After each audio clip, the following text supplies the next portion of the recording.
And it's not just the automakers. The companies that transport goods across the border, like the railroads and the truckers, they also had a rough day today.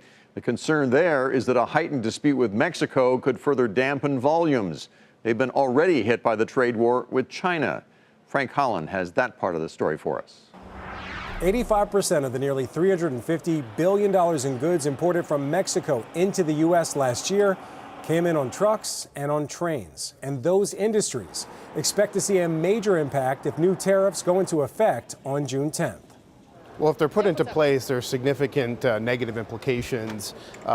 Mexico, there's about $350 billion of goods that come up north from Mexico into the U.S. Most of that gets put on a rail or a truck.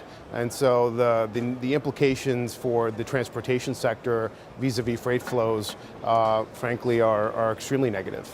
The biggest impact today seen in rails that operate on the West Coast. Kansas City Southern has a large operation in Mexico. Citibank says about 16% of its revenues could be at risk. Union Pacific says about 5.5% of its overall volume goes from Mexico to the U.S. And trucking is expected to see the biggest impact. Trucking rates are directly related to the supply and demand, the daily supply and demand indicators of the trucking industry. And given cross-border Mexico volumes are a significant absorber of capacity, to the extent that volumes are impacted by these tariffs or escalating tariffs, that would be very negative for trucking and trucking rates for sure.